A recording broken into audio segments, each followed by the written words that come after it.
It is 3 in the morning. You are awake. Nothing woke you.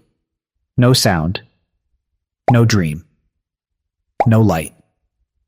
Your eyes are simply open, and your body feels alert in a way that makes no sense at this hour. So you do the modern thing. You call it insomnia, you lie there, and you wonder what is wrong with you.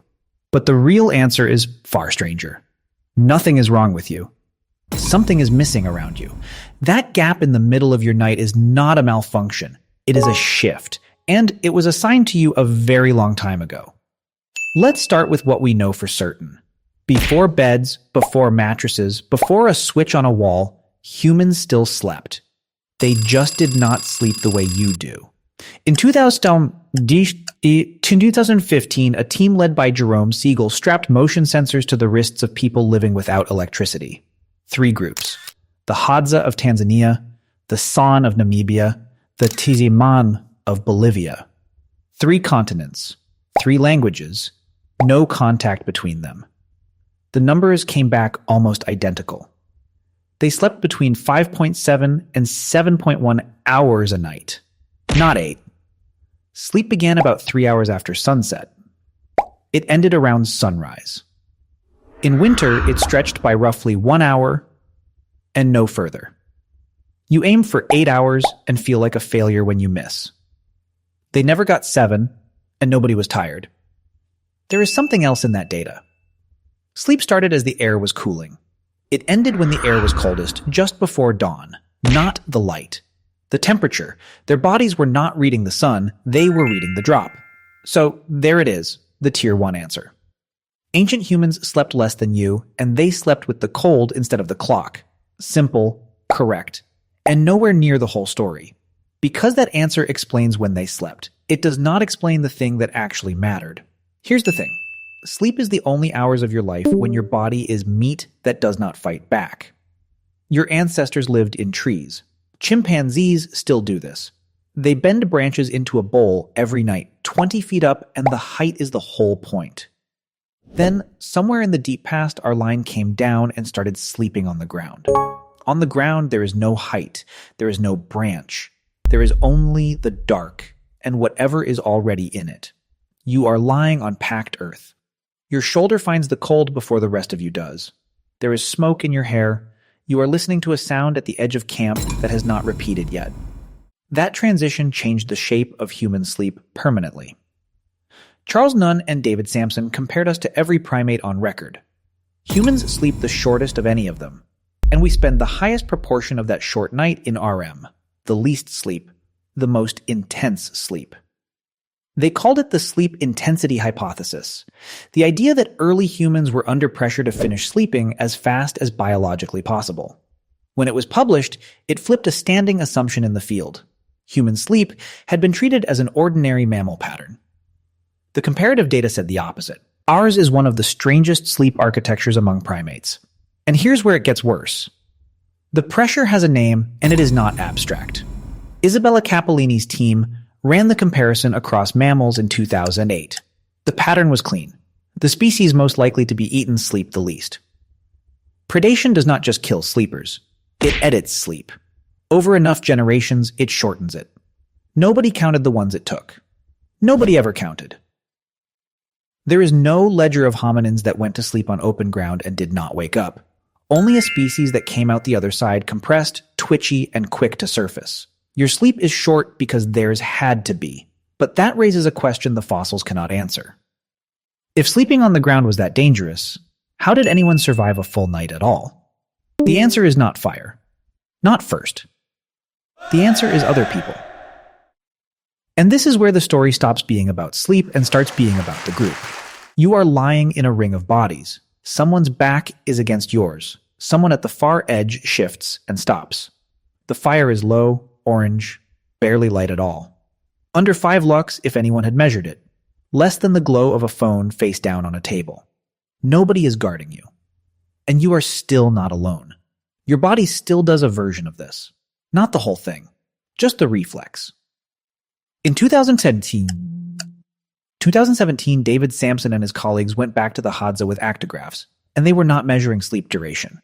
They were measuring overlap. Who is asleep and when and whether the sleeping ever synchronizes. Over 20 days of continuous observation, the entire group was asleep at the same time for a total of 18 minutes. 18 minutes. In 20 days. For 99.8% of the night, across all of those nights, at least one person was awake. The median was 8 people awake at any given point in the dark. Read that again. Not a rota, not a rule, not a job anybody was given. Because here is what produced it. And this is the part that lands cold. It was age. The old woke early and could not sleep deeply. The young stayed up late. The people in between held the middle. Nobody organized it. Nobody was told to take a watch. The camp was covered all night as a side effect of having grandmothers in it. The vigilance was not a decision. It was a demographic. The same team measured what that costs. HADZA sleep efficiency came in at 68.9%, meaning nearly a third of the time spent lying down was not sleep at all. 33 volunteers, 393 nights of data, 6.25 hours a night, broken. Now hold two things together. A body that surfaces constantly through the dark, and a group in which the oldest members lose their sleep first and hold the worst hours until they die. That is what covered the camp.